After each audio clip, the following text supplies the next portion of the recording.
Hai Smart Traders and Investor, kembali lagi bersama saya Kadek Mertayasa di channel Yuk Nabung Saham.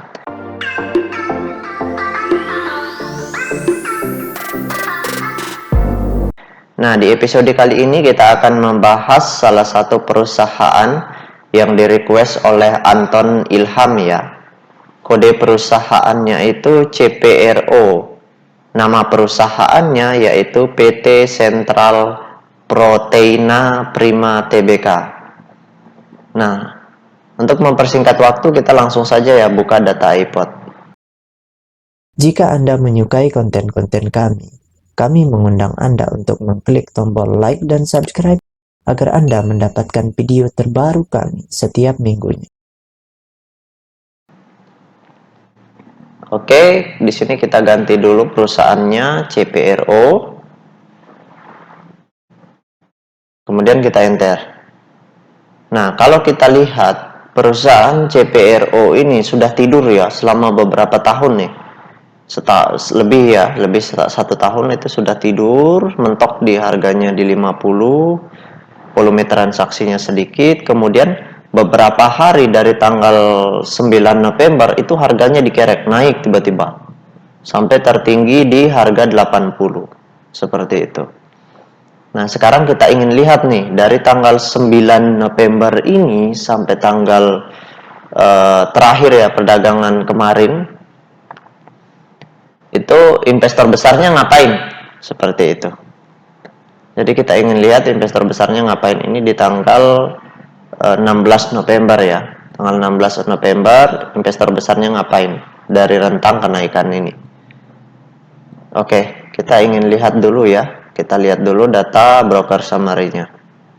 Data transaksinya. Oke, kita ganti di sini CPRO.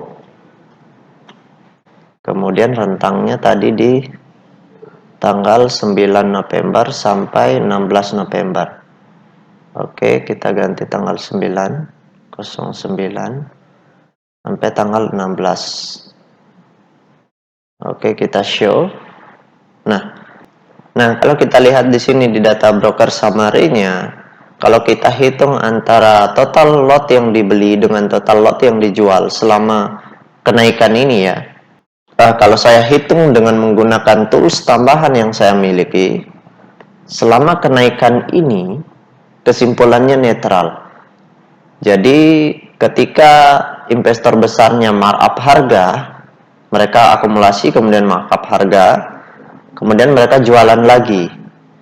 Jadi total barang yang digunakan untuk membeli dengan total barang yang dijual itu sudah sama.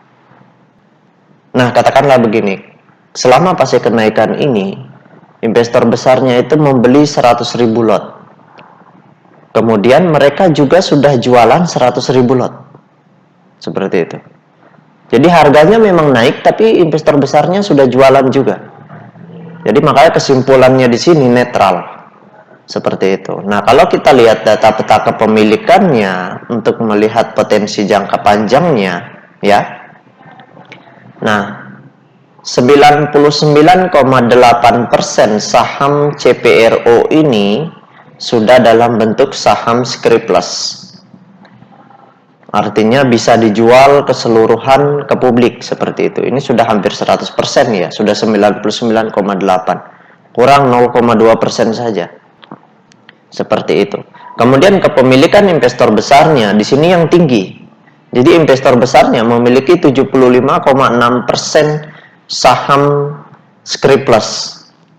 Kemudian investor retailnya memiliki 16% saham scriptless.